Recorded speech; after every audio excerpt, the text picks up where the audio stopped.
Bethany Manctalo here. Welcome to our Millwall fan show with some new voices, but the same focus. Just everything Millwall. Enjoy! Welcome to the 2023-24 series of Millwall No One Likes Us Talking's Our Millwall Fan Show. I'm your host, Myles Thornton, and with me I have the No One Likes Us Talking team of Eamonn Barclay, Debbie Julians and Stan Godwin. Not everybody likes them, but they don't care. Welcome team and listeners, we all okay? I'm okay. All good. Good. Yeah, very good. Good. Millwall won a game this week with just 19% of the ball all game. Millwall defeated Southampton 2-1 at St Mary's. It was probably the most shocking result of the weekend, if not the season. Eamonn, did you expect the result? Well, I didn't think it was a shocking result. I thought it was quite a pleasing result, to be honest. But did I expect the result? Probably not. But then Hull City beat them in the week 2-1. And the last time I think they were beaten down at St Mary's before that was back in September. So has something come off the bicycle? That's my concern. But yeah, I didn't expect us to win. The best I could have hoped for was a 1-1 draw. We got even better than that.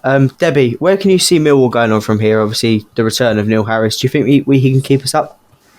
Yes, I do. A little bit different from last week, I would have said. I would just want to say one thing that I was sharing with Jeff Burnige about Neil Harris, and I'm sure that Paul will add to this as well. I mean, so good, he's back and overjoyed, and he's such a genuine person. And Jeff informed me this, that when he left, he turned around and John Berylson said, well, I'll let you go, don't want you to go, but if we are ever in trouble, please come back to us. And apparently James made that call, and he said, I made the promise to your dad, and I'm back. So there's a lovely story. Made me quite tearful at the time. Yeah, I read that too. Yeah, isn't it lovely?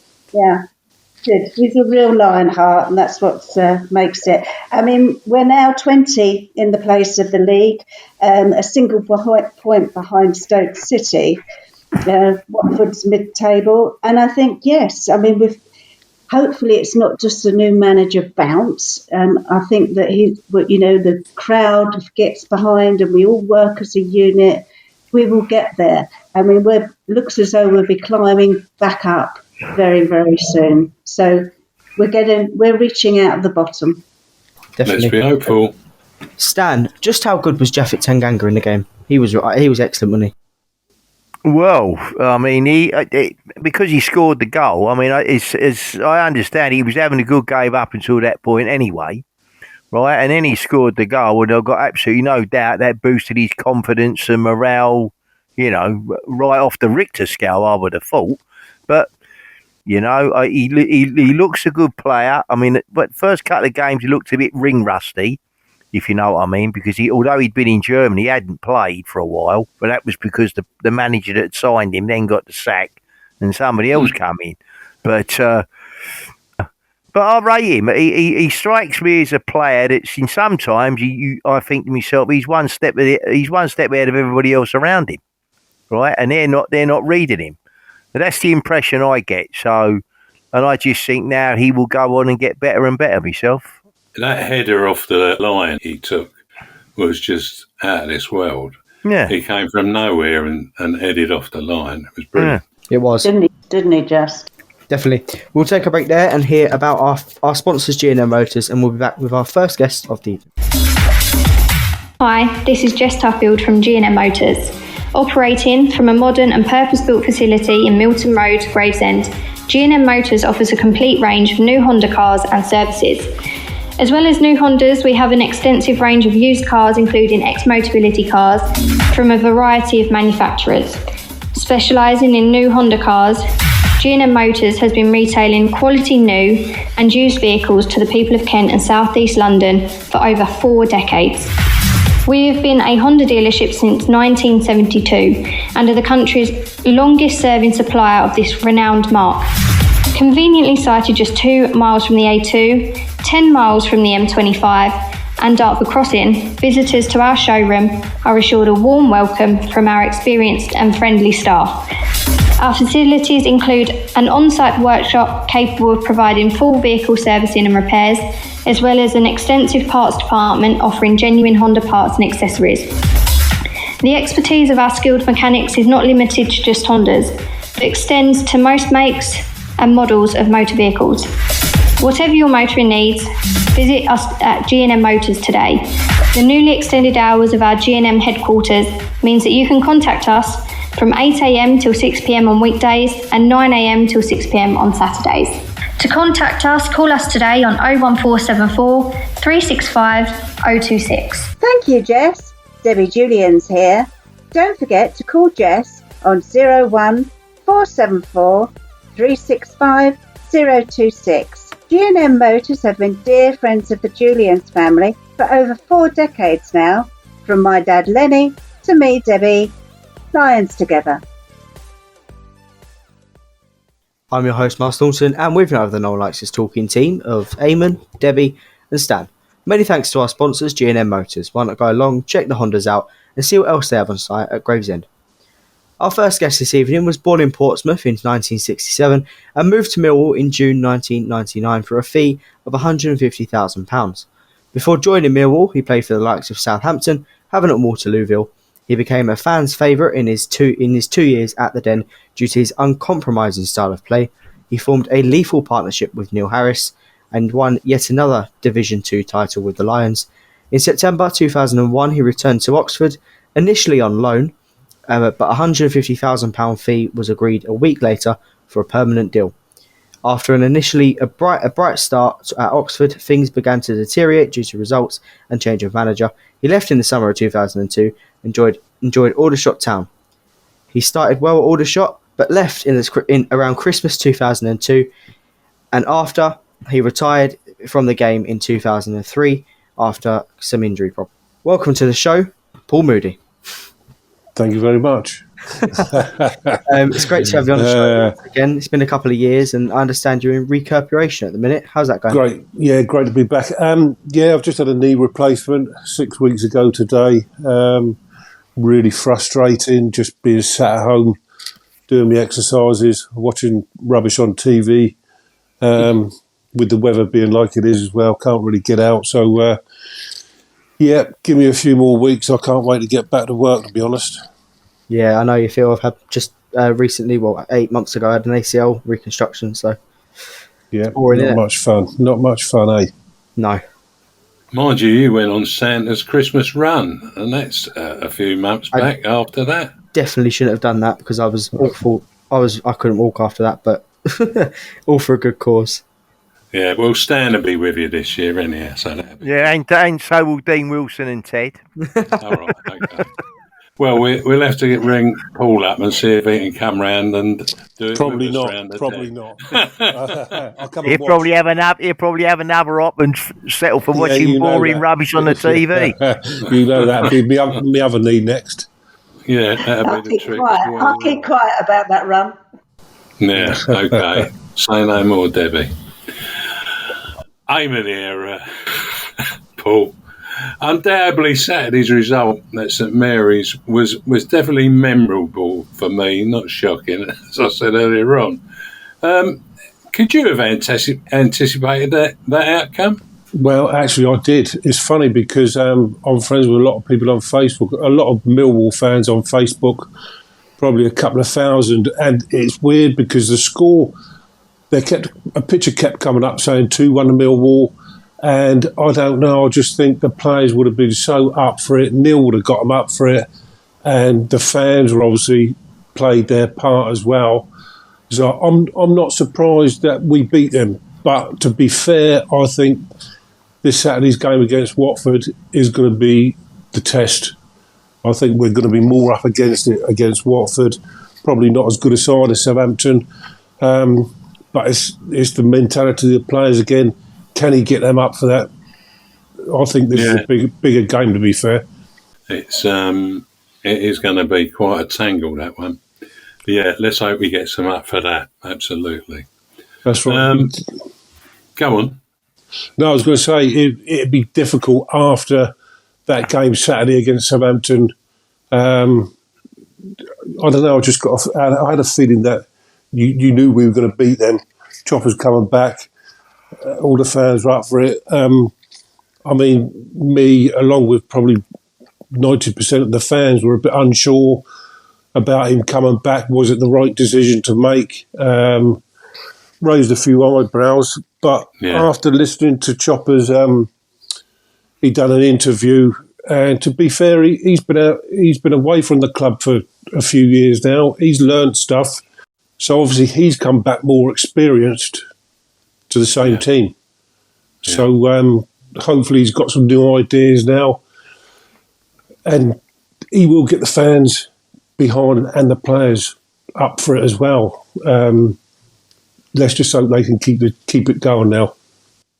Fingers crossed, that's all we can say. Just focusing on memorable games, as I mentioned. What was your most memorable game with the Lions? There's probably a few. I think the Wigan game at home, where I don't know what stage of the season was, but I knew we had to beat them, and Wigan were always a bogey side for us. Yeah. And we beat them 3-1, I think it was, and I got a hat-trick then. So for me, that was a fantastic day.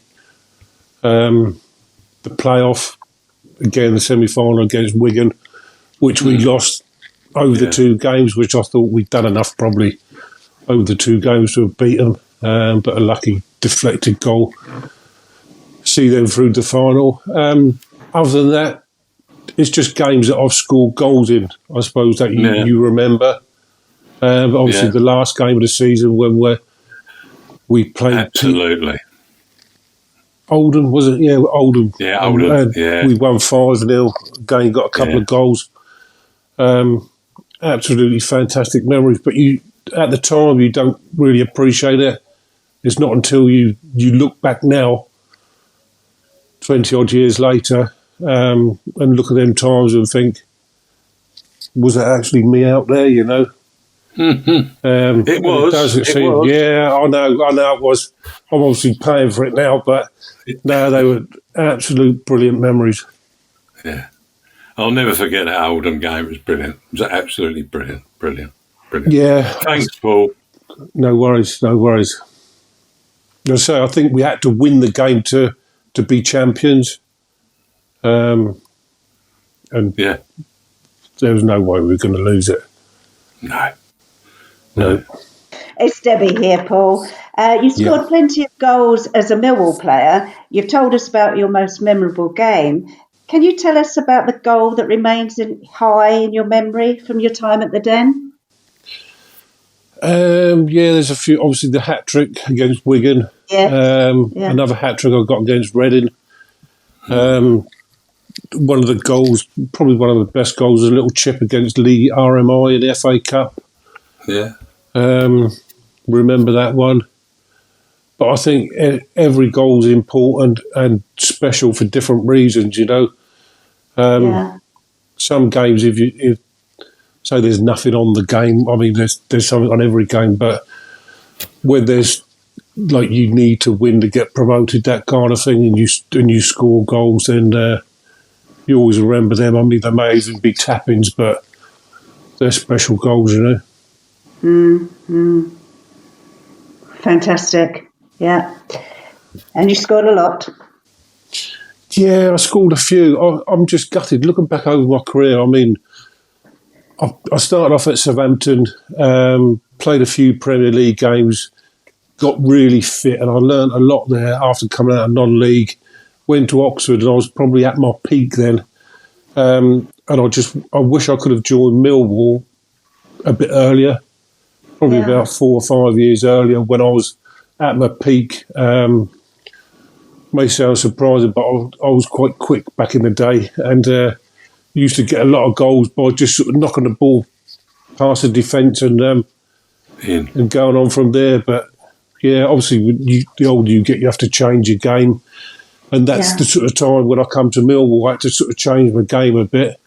But it fitted in with the way we were playing at the time. I mean, I hear a lot of comments about this hoof football, playing long ball stuff, which Neil Harris was used to that, and may sound funny, but that's the kind of football we played when I was there. It was direct football. It wasn't hoof football. It was playing long balls forward into the channels and up to myself or Richard Sadler, the big players up front, and just feeding off that and breaking in numbers, and it was exciting to watch. Yeah. I mean, if you haven't got the sort of clientele to, if you're playing long balls and you haven't got the right players, it may seem that it's a bit boring and it's a bit negative, just sort of humping the ball forward. But we sort of played with a purpose, and it really suited the players we had, it was brilliant for me because it was enjoyable football. Well, yeah, absolutely. And the crowd as well, getting behind you. Exactly. I mean, as I say, the fans, I think fans want to see 100% effort from the players, especially the Millwall fans. They want to see players get stuck in. They want to see players playing with aggression. Maybe that be putting a foot in for a tackle or playing on the front foot, closing players down, closing other teams down. And that's what I think gets the fans revved up. And it transfers back to the players, you know. When you hear the crowd roaring and you're out there doing little things like this, then you respond to that. And I think it's all for me, it's simple, but obviously complicate the game. I mean, I watched Southampton last night and talking about them having 75% possession of the game on Saturday. Yeah. Possession doesn't win you the game. No. I watched the Southampton-Liverpool game last night and Southampton playing it out from the back. And in our day, you wouldn't have done that. You'd have got told off for passing it around your box. I mean, Pep Guardiola's set this off with his Man City team and Barcelona's, but they've got quality players who can actually hold on to the ball, pass it, and be confident to receive the ball in them dangerous areas where it's feeding back down now. They're even teaching kids to do it, which I think I don't think it's right. Okay, pass the ball, I agree with that, but certain times you have to knock it long if you're in danger, even kick it out or just whack it up the field as far as you can out of your danger. But I see so many goals conceded now from passing it out from the back. I'm sorry, I was fascinated there. I was listening very intently to you. That's great. Good. As long as I'm not nodded off again. I don't nod off. Don't worry. I was on mute. I know. I'm there on the pitch with you. Don't worry. And I know how much the crowd matter. They're the extra player, aren't they? Oh, it is. And I think the game Saturday, when we went 2-1 up, I think the fans kept that chant going and just kept the players up for it. I couldn't see Southampton scoring. And I think we were lucky in a way that they'd hit a bad spell. They've had a couple of bad results. So I think it was a good time for us to go there. But we still had to beat them, and we did. Yeah, no, fantastic. I think the heavens heard them, didn't they? Yeah, exactly. I don't know. I just think the whole thing seemed right that we were going to beat them, and we did. But as I say, this Saturday's going to be totally different. The fans will be there in the numbers and making the noise again, and Neil will get them up for it. They'll be up for it. I think most teams are when they come to the Den. It's a intimidating atmosphere, and I think other teams do raise their game there. Yeah, let's hope so. Let's hope that we keep up what we did last week. Yeah, that's the big test for Neil now. I think the fans have seen this result, beating one of the top teams away from home. As you say, it's not about possession, it's about shots on goal. And I always say that there's no point passing it around in your own half. okay, the stats might say you've had more possession. At the end of the day, it's who scores the most goals. Absolutely, absolutely. Stand here, Paul. Your former striker, Neil Harris, is back in charge of the Lions for the second time. What do you believe he brings to the club, and will it be enough to retain our championship status? I think we'd definitely stay up. As I said earlier, I think Neil's learned a lot, as he said in his interview, from being at different clubs, working with different players, and he obviously studies the game, studies matches. So I think it'd be interesting to see how he's going to sort of change the style of play if he does, what players he uses. And as I say, like Tanganga, is it the centre half who's come from Tottenham? I mean, there was negative reviews about him. He's obviously a quality player, but give him time. It takes a player 5, 6, 7 games to settle in at any club, unless you're lucky and you just happen to perform from day one. But it's not many. So I think give him his time and he will come good. Like Saturday, he was immense, apparently. I didn't see the game, but I see bits of it. But yeah, he was immense. So let's hope they can carry that on, keep injury-free, which is a massive thing as well, and get Fleming back to playing his best, because I don't think he's been his best after a good start to the season. He could score goals, so use into his strengths. Yeah, I think that's a factor. There's a few players that haven't quite matched their anticipated form yet, and it's sad, really. It's they haven't shone how they should. No, exactly. That can be down to the manager. I mean, I've been at clubs.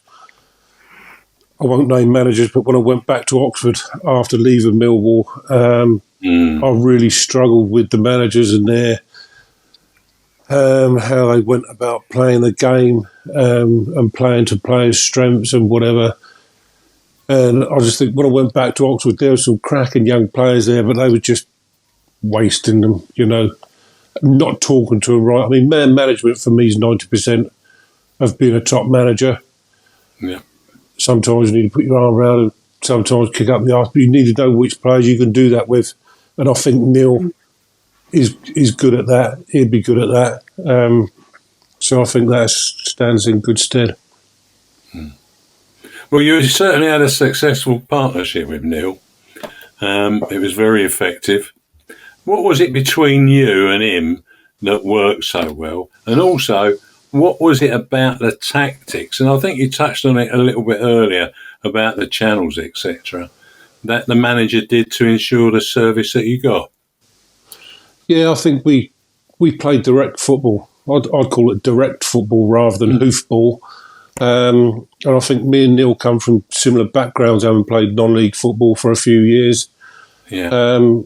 And I've always said this, I mean, you look at the goals what Neil scored, but also look at the amount he created. I mean, he probably created half of our goals the season we went up. He created most of our goals. And that's a sign of a good striker, and he could finish as well. We got on brilliant on and off the pitch. He's a likeable bloke. But as I say, some players you hit it off with, some you don't. Fortunately, we did. So, good times. Yeah, that old Paul Ifill coming down the wing as well, didn't you? He was helpful. We had players bombing on from everywhere. I mean, you had Lucas Neal, Steve Reed, Paul Ifill, and that. There's some great players there. Went on to better things, which they no doubtly deserved that. Jimmy Cahill. Yeah. There was so much energy in that squad as well. A lot of young players. And they wanted to play, there was no big heads there. We were all just players who'd been chucked together. Well, not chucked together, but a lot of the young lads brought up through the system with a few older, experienced players like myself and Dicey. Yeah. And it was a good blend of good blend. Great. Thanks, Paul. It's Debbie here again, Paul. You had 3 managers during your time at the Den.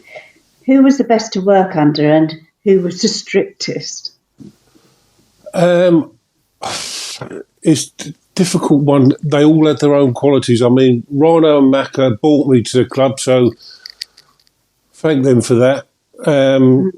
I think they were obviously a little bit inexperienced, but they had a good team to work with. And I think the time that they left the club was probably the right time. It may have sounded harsh to them and some of the fans, because they've obviously been good players and servants for the club. But I think it just needed that little bit, something extra. And then Mark McGee come in. Brilliant man manager. At the time, I was going through some difficult personal problems and whatever, but he was fantastic with that. And he also brought Ray Harford in with him, who was the tactician behind us winning that league that season and getting promoted. I mean, he come in each training session, he'd do something different, but it was building up to a bigger picture of what he wanted and how us to play. And I mean, he would always say, all you need to train is for an hour a day, free 20-minute sessions, doing different things, working on different aspects of the game. He never kept you out there too long, and that players get bored. They switch off after about an hour or so. You do switch off and become bored because your body gets tired. So Ray Harford, he knew his stuff. Yeah, definitely. Thank you. Right, Stan here again, Paul. You began your football in the non-league with Hammond and Waterlooville.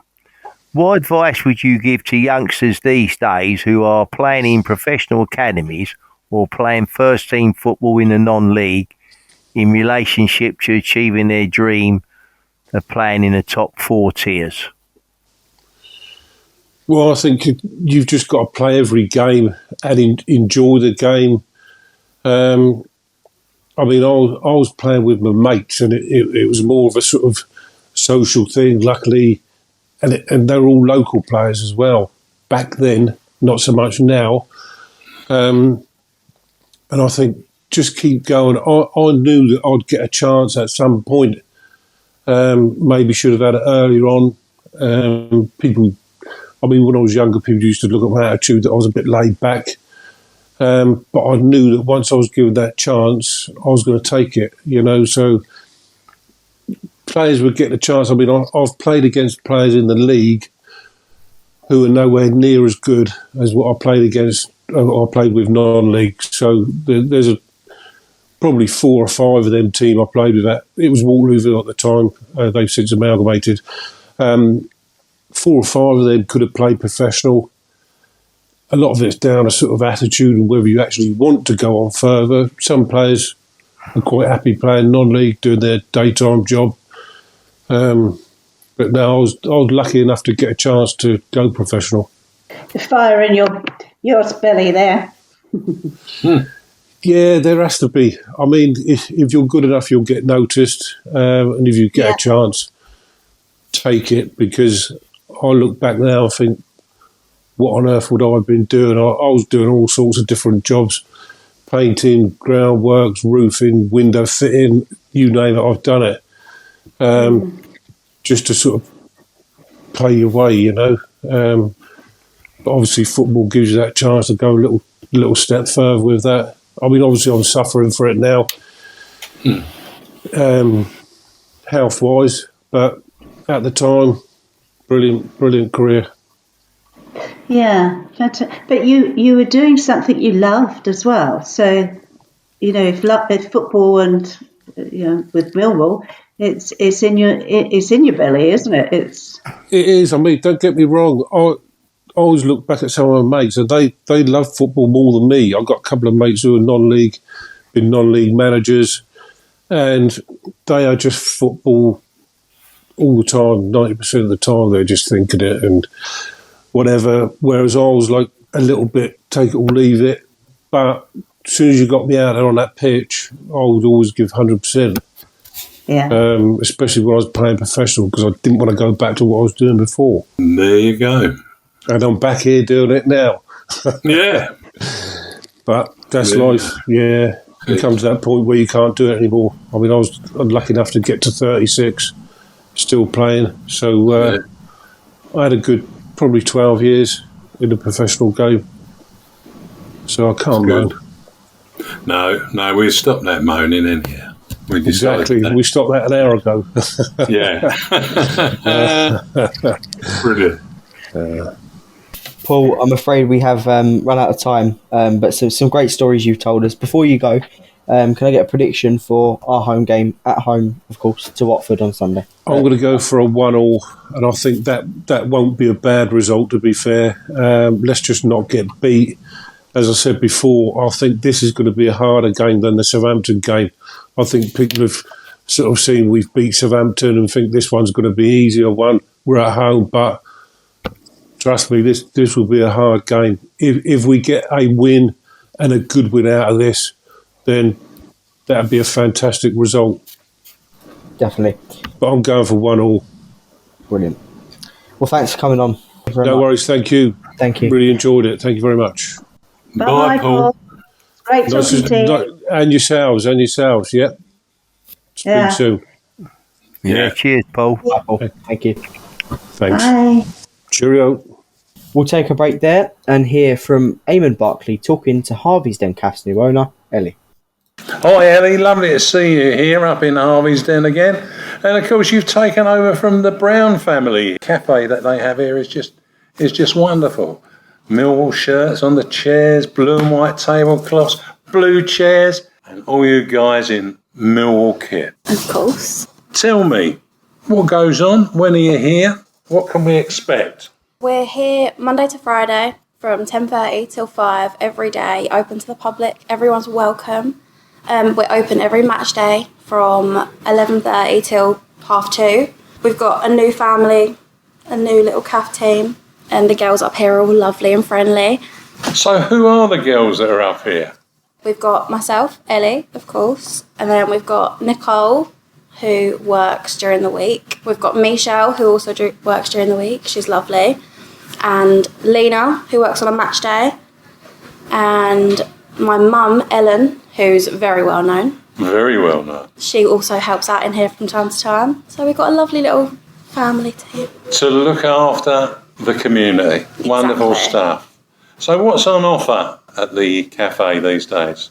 We've got everything from chicken burgers to paninis to full breakfasts, tea, coffee, hot chocolate, soft drinks, snacks, everything you could need. So it's all here, all available, a great team to serve it up to you. Well, what else can I say but carry on in Harvey's style here at Harvey's Den Cafe, and all the best to you, Ellie, and your team, and I look forward to coming up and enjoying some of the fare in not the far distant future. Well, in fact, I've already done that. The coffee is just superb. Thanks, Ellie. Thanks, Eamon. I'm your host, Myles Thornton, and with me I have the Millwall Lionesses talking team of Eamon, Debbie and Stan. Why not head to Harvey's Den Cafe in the Lions Centre and grab a bite to eat before the game on Saturday? Let's hear now from Ellis Barr. Keep us updated, Ellis. Hello, Ellis here, and I'm glad to be back talking about Millwall. I know many have watched my videos, so you will all know that I don't wear splints as much anymore. Thanks for your support along the way. It is now time to hear what all the Millwall teams are up to. Come on, Millwall! Come on, Millwall, indeed.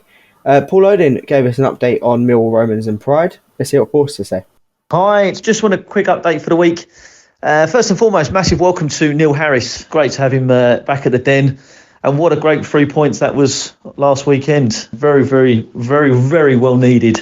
So, yeah, well done to him and the team for battling hard on that one. From our perspective, no games for us the weekend. This weekend, it's a big clash with Stokey for the Romans team. We're kicking off at 1 p.m. at St Paul's. Stokey haven't lost a game all season. They're a very big physical team. They do bring a good team down to us, and that will be a challenge. They are currently sitting at the top of the LUL. We haven't played them at all this season as yet. We really do need to make sure we do come back with something out of that game. Pride are again having a great season. They are away on Sunday to London Freedom. I think that's going to be at Hackney Marshes at about 2:00. Again, London Freedom, they're the new team in the league. They're still decent, and I've had some good clashes with them, but Pride playing really, really well this season, so good luck to them. So this weekend we're actually at the Den on Saturday for the Millwall Community Trust Community Day. We've done this for the last few years. We'll be outside the front of the stadium from about 12:30, just collecting donations, giving out some free samples of Millwall merchandise. So feel free to approach any of the players, get your free stuff, give some money to charity, and it goes into the Community Trust, which do some outstanding work throughout the local community. Full credit, obviously, to Sean Daly and the team down there. Looking ahead this weekend for Millwall, obviously the Romans are going to be there, which is going to bring loads and loads of luck. So I'm going to say Millwall are going to steal it 2-0. I've got to say, that game that they're having at St Paul's starts at 1:00 on Sunday. He didn't mention that. Thanks for that, Eamonn. Jeff Burnige filed a report for Maritime Radio following the Millwall Lionesses' loss to Saltdean United on Sunday. Let's hear from Jeff. It was a disappointing afternoon for Millwall Lionesses in Rotherhithe yesterday, as they took an early lead but then went down 2-1 to Saltdean United.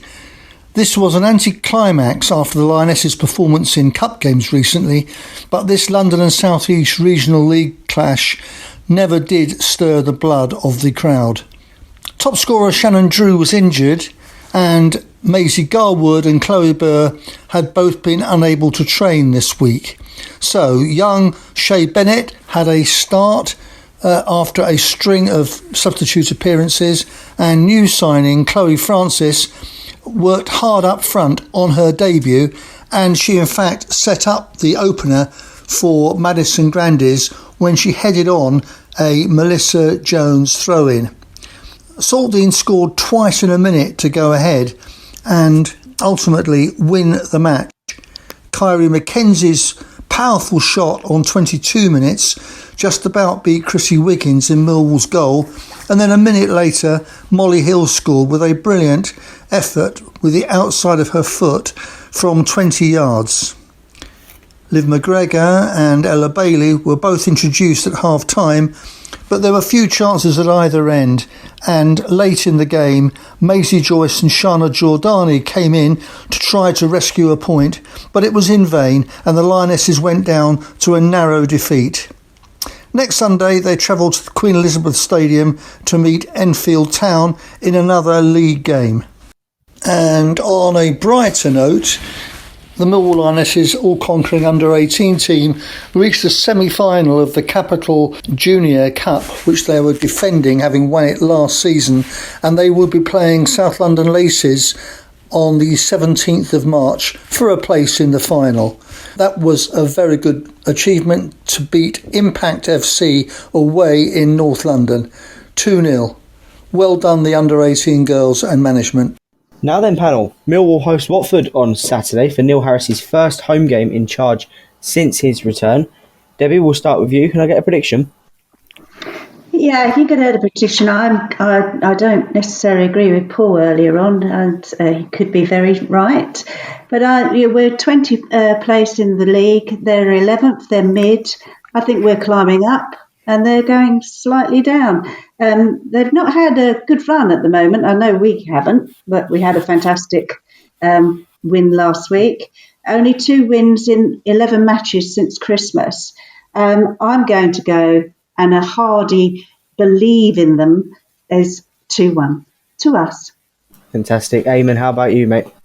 Well, the betting market's interesting, but the betting market was absolutely up the wall last week because we had no chance.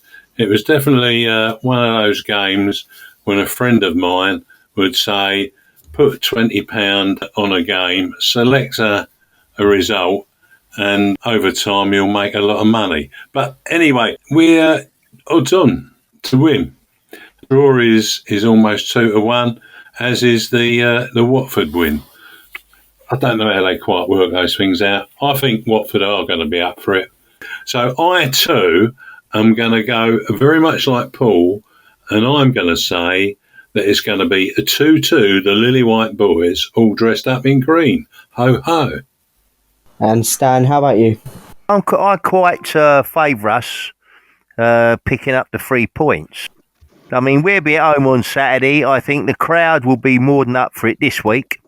And it's going to be even more heavy in the volume on the decibels because we're at home, clearly. And I mean, I've heard it said that we're going to be expecting 15,000 down the ground on, and that's just of our own, let alone the opposition.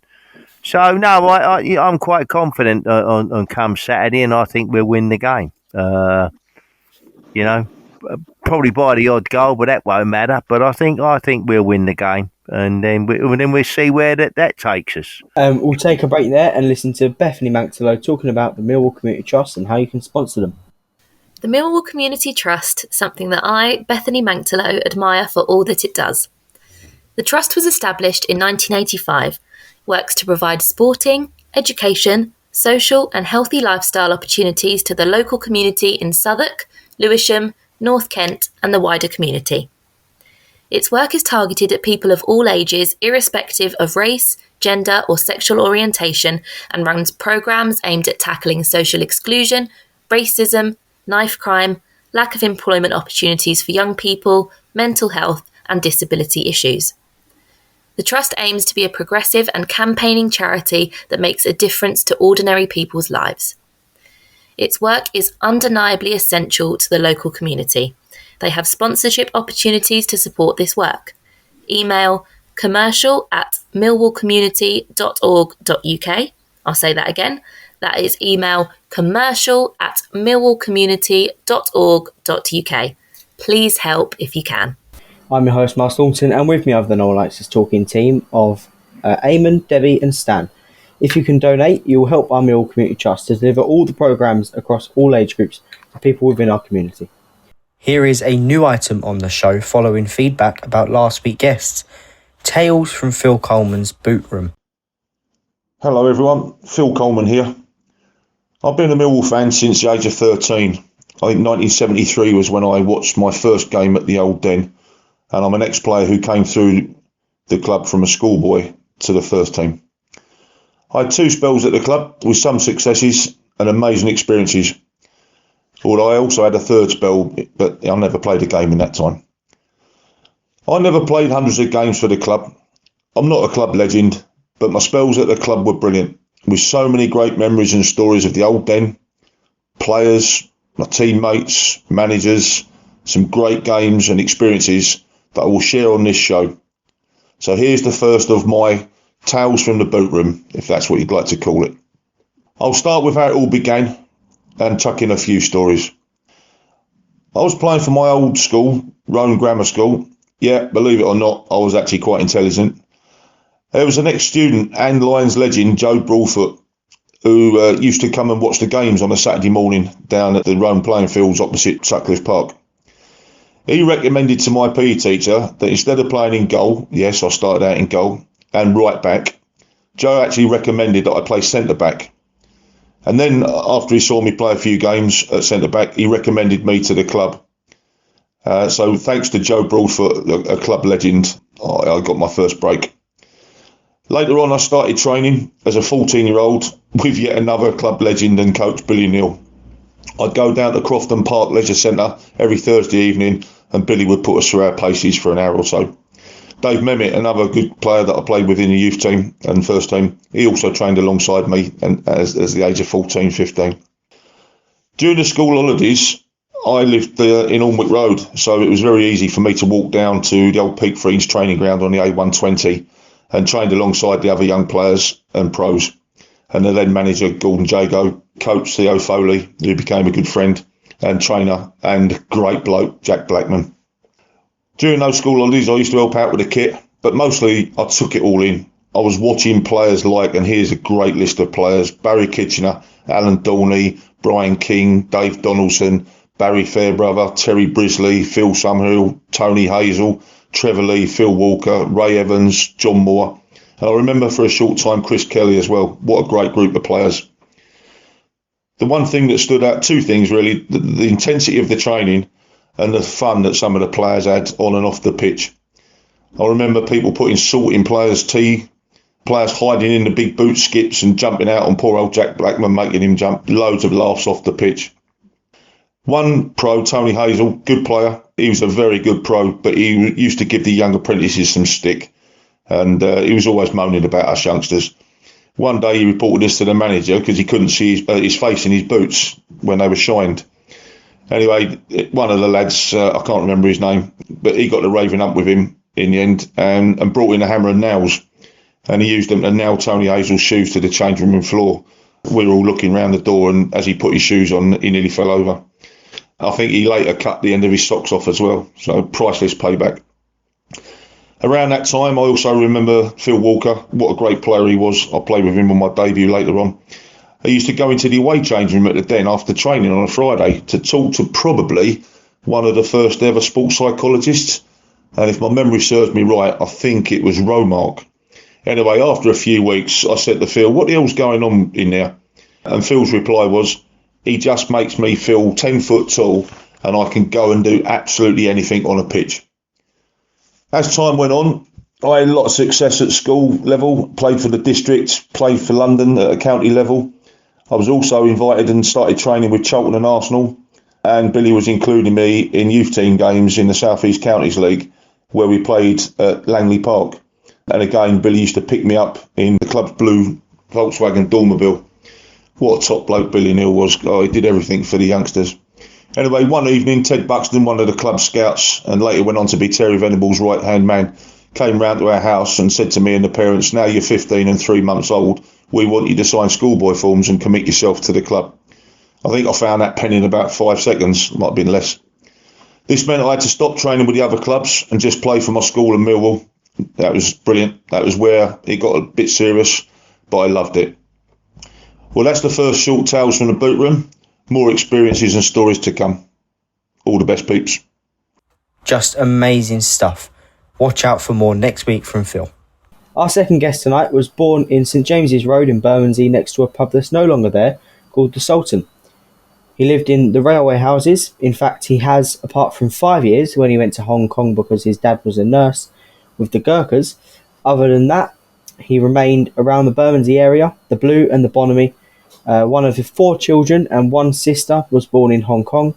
He went to Alma Road School and Scott Lidgett was his secondary school. He took up marathon running when his daughter was born 5 weeks early, and he has not stopped since. His children and grandchildren live down in Whitstable, and he's as fit as a fiddle. And his occupation as a progressive labourer has helped him to maintain his stamina, without a doubt. His next marathon will be his 35th, having missed 2 due to us playing against Wigan at Wembley and another due to health reasons.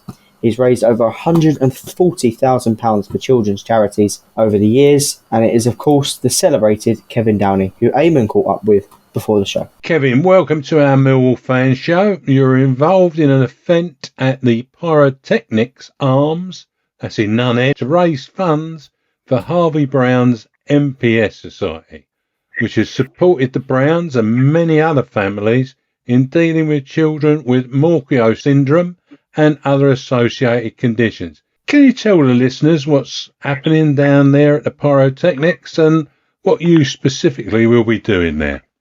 It's actually on the 6th of April, yeah. Right.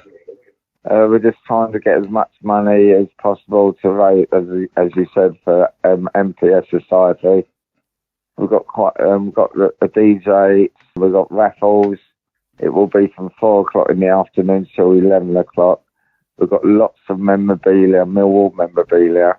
We've got prizes from the shops in Nunhead itself. Yeah, that's what I know so far. Well, that all sounds pretty busy. I know our Jeff Burnige has already said he's going to be there, and I might well join him. And you're more than welcome. It sounds good to me, that's for certain. That's something that you've done, as we've heard on Myles' intro, for a number of times for the MPS Society, and all credit to you. Thank you. Well done in doing that, Kevin. So, you have been a Millwall fan for many years. Was it an option for you, or was it your destiny? What it was, in the early 70s, when we played in the White, my uncle used to take me down there. Right. And then in 1974, I went to my first away game at Cardiff, and I've never looked back since. So I hardly miss the home games. I've been to 85 different Millwall grounds, with Millwall, I should say, sorry. Yeah. Yeah, I've travelled all over the country with them and abroad. We've been on the friendlies to Ireland many years ago with Mick McCarthy. Yeah.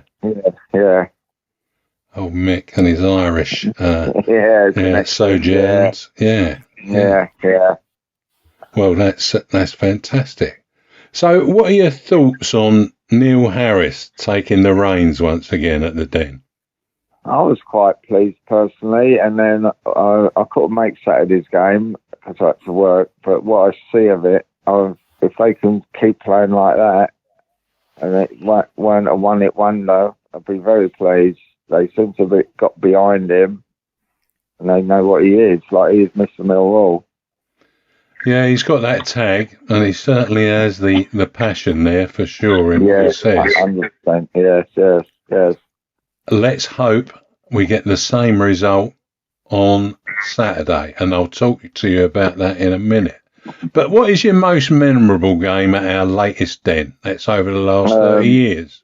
Oh, yeah. I would have said it would have been the Mother Day Massacre, March 2004. Yeah. When we beat West Ham 4-1. We missed 2 penalties. Timmy Cahill scored twice. There was an own goal, I remember that. Yeah. Oh, and I think the other fellow who scored was Nick Chadwick, I think. Yeah. Yeah, it was a really lovely hot day as well, and still have fond memories of that day. Yeah, even the police horses seemed to have a good ride out that day as well, didn't they? I seem to remember. Yeah. Sitting on the side there, and out they came. Yeah. It was a game and a half, and the volume in the ground was exceedingly good. Yeah. Really, really good. So it's a good game to remember. It's not one that everyone comes up, but there's a few over this last season that have mentioned it. Thanks for that. It's a great memory. Yeah, very, very. How about a prediction for Millwall v Watford? I mean, it was an away win for us at the beginning of the season, or early on in the season. What do you reckon for Saturday? I do 4-0 every home game. Do you? I'm not won for 7 seasons, but I'm still in front with my winnings because one of the teams we did beat 7 seasons ago was Watford. We beat Bristol Rovers, I think it was, and I think it was Middlesbrough. But where I do £20 every home game, I'm still in front. So I'll do me 4-0, but I think I'll be happy with 8 points. Well, 3 points, I should say. Sorry. 3 points will do us. That's what we need. So. Absolutely, 3 points will do us. But I like that 4-0 trick and the £20 note, and you're still in front. That sounds about right to me. And that was 7 seasons ago. Yeah. Oh, yeah. So, yeah. So there's Kevin's tip for you all out there. Get your £20 note on and always put in a 4-0 win, and you'll be in a good place for a long time and have a bit of a go and a laugh every game. Wonderful. Absolutely wonderful. Yeah. Well, Kevin, we look forward to hearing and seeing you down at the Pyrotechnics, and all the best in doing the marathon for the MPS Society. And perhaps we'll have you back on after you've done the marathon, and you can tell us what it was like and how you managed it. Thanks for coming on. Indeed. Thank you very much. Thank you very much, everyone. Yeah. Great stuff. Cheers, Kevin. You. Take care. Bye. What a fantastic guy. Absolutely spectacular. Brilliant. Absolutely, yeah. Hats off to him. What a great interview that was. We'll hear from Sean Daly now, as Eamonn spoke to him about the Millwall Community Day. So we're going to start off by utilising the Lions Centre where we're based. So in the morning, we are going to look at doing some football tournaments for post-16. So young people around about 15, 16 years old, like a big football tournament. Straight after that, we're going to go into a walking football tournament for our older generation that do football. And then we're going to finish off with a girls-only football tournament. So we just want to show people the sort of variations that how we use football, from a younger age to female participants to an older generation. And then we're going to kick off again at the Lions Centre with a family fun zone, which is the sports hall full of inflatables, little mini football games, but an opportunity for families to come in and socialise before the actual match. The big thing that we're going to start at 9 o'clock is we're going to have a job fair. And it's about giving an opportunity of bringing the job centre to the den where people can come in and find out about local jobs that are available. So it could be construction, hospitality, coaching, stewarding, but we're bringing the sort of job centre to the stadium where people can just find out and see if they want a new career change. What's going to be going on around the stadium is we're going to have stalls, and they're going to be around our partners. So people like Lewisham College, like the British Legion, Mind, people that we work with, an opportunity for them to talk to the fans about the work they do, and then how can our fans get involved in it, and how the Community Trust are involved in that. That's going to go on till about 2:15. Then we've got the children are going to be the mascots leading the players out. Guard of Honour is going to be our Girls Academy and some of our player development centres. And then the game will be kicking off at 3 o'clock, and at half time our participants will walk round the pitch at half time.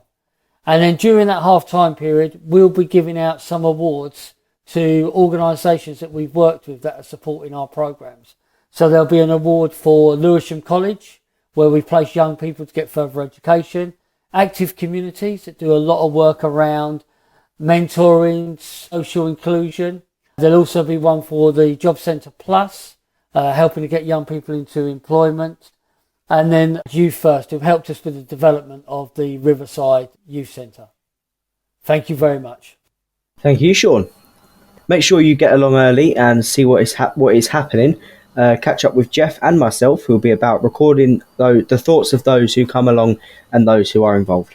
We're all looking forward to the next game, but in the meantime, here are a few matters of interest for Millwall fans and those interested in football. Millwall Community Trust is seeking a recreation assistant. The role holder will assist the facilities lead with the smooth running of the Lions Centre relating to the general operation of the buildings and facilities by following the correct implementation of procedures relating to the operations such as bookings, customer care, equipment availability and income and cash handling procedures. For a full job description and how to apply, head to www.millwallfc.co.uk/news. That's all in small case, by the way. Next week, the show will be back with Bethany hosting and a panel of Pat, Ted and Dave. Millwall Lionesses head to North London on Sunday in search of 3 points in the London and South East Premier League as they take on Enfield Town at the Queen Elizabeth Stadium, EN1 3PL.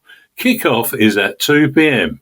Why not head over to North London and give the girls some much-needed and deserved support at an away game that they desperately want to get back to winning ways. Don't forget, you'll be able to listen to the No One Likes Us talking team bring reports from our games both home and away for both the Lions and Lionesses, and also updates on Millwall community matters too on Maritime Radio, broadcasting on 96.5 FM. Additionally, you can find us on Instagram, Facebook and X, formerly Twitter, social media sites and all popular podcast sites, and also the Maritime Radio websites now. That's it from me. Thanks, Eamonn. Thanks ever so much, Myles, and good night. Thanks, Debbie. Thank you. It's been a great show, and keep roaring, everyone. And thanks, Stan. Yeah, and thanks to you and all, mate. And let's hope Saturday's a success, not only on the community day, but also picking up the 3 points. Definitely. Finally, let's not forget to keep it safe on the streets out there. And we look forward to seeing you at Community Day tomorrow. Yeah.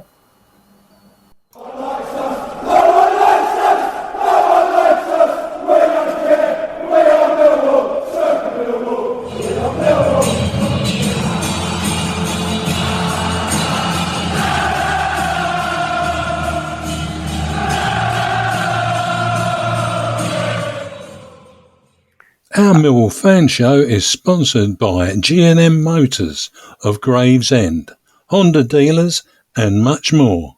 Thank you.